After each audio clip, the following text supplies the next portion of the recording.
अस्सलामु अलैकुम वरहमतुल्लाहि वबरकातुहू। बाप की खिदमत के नतीजे में बरकत ही बरकत।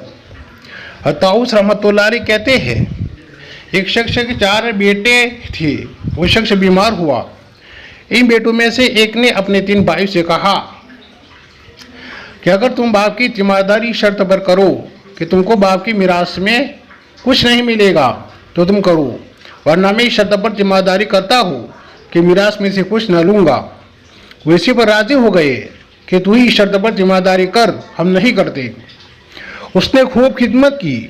जब बाप का इंतकाल हो गया और शर्त के मुआफिक उसने कुछ न लिया तो रात को ख्वाब में देखा कि कोई शख्स कहता है, फला जगह 100 दिनार यानी 80 रुपया गड़ी हुई है, यानी ज़मीन में दफन है, वो तू ले ले।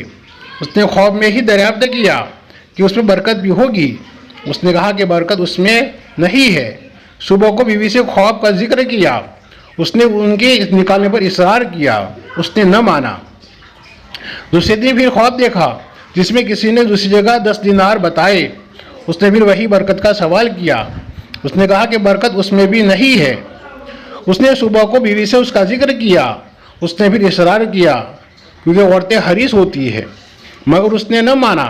तीसरे दिन उसने फिर ख्वाब देखा कि कोई शख्स कहता है, फला जगह जाओ, वहाँ तुझे 1 दिनार मिलेगा, उसको ले ले। उसने फिर वही बरकत का सवाल किया।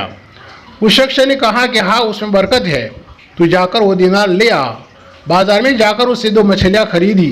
घर आकर जब उसका पेट चाक किया तो उसमें से हरे के अंदर से एक ऐसा मोती निकला, इस जैसा किसी ने उम्र भर भी नहीं देखा था। बादशाही वक्त ने इन दोनों को बहुत इसरार से 90 खच्चरों के बोझ की बकदर सोने से खरीदा। दोस्तों देखो, बाप की खिदमत के नतीजे में अल्लाह ने 1 दिनार में कैसी बरकत रखी कि 1 दिनार के इवज 90 खच्चर बोझ की मिकदार सोना मिला, यानी 90 खच्चर जितना सोना उठा सकते हैं इतना सोना मिला। सुभान अल्लाह, क्या ईशान है बारी ताला की कि जब वो देने पर आते हैं तो बेहद हिसाब और वहम गुमान से ज़ायद देते हैं। मोहतरम सामीन किराम, इसको ज़रूर आगे शेयर करें।